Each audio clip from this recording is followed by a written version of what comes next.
British রাজপরিবারের সাবেক পুত্রবধূ কোটি মানুষের হৃদয়ের রানী প্রিন্সেস ডায়ানা। মৃত্যুর দীর্ঘ সময় পর আবারও আলোচনায় তিনি। এবার তাকে নিয়ে তথ্যচিত্র নির্মাণ করছে জনপ্রিয় ওটিটি প্ল্যাটফর্ম নেটফ্লিক্স। 1997 সালের 31 আগস্ট ফ্রান্সের প্যারিসে ভয়াবহ সড়ক দুর্ঘটনায় প্রয়াত হন ডায়ানা। 2027 সালে তার মৃত্যুর 30 বছর পূর্ণ হবে। সেই দিনটিকে স্মরণীয় করে তুলতেই নেটফ্লিক্সের এই আয়োজন। জানা গেছে তথ্যচিত্রটি সম্প্রচার শুরু হবে 2027 সালের 31 আগস্ট থেকে। এ নিয়ে ইতিমধ্যেই ডায়ানার ছোট ছেলে প্রিন্স হ্যারির সঙ্গে আনুষ্ঠানিক আলোচনা শেষ করেছে নেটফ্লিক্স। পদ্মা সেতু, মেট্রো রেল এবং এলিভেটেড এক্সপ্রেসওয়ে নির্মাণের গর্বিত অংশীদার বসুন্ধরা সিমেন্ট।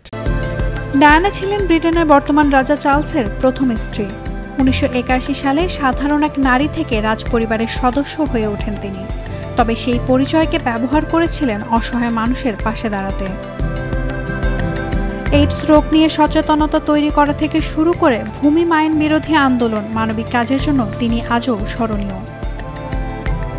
তার রূপ, ফ্যাশন, সৌন্দর্য এবং দানশীলতা সব মিলিয়ে তিনি হয়ে উঠেছিলেন বিশ্বজুড়ে পরিচিত এক মানবতাবাদী মুখ।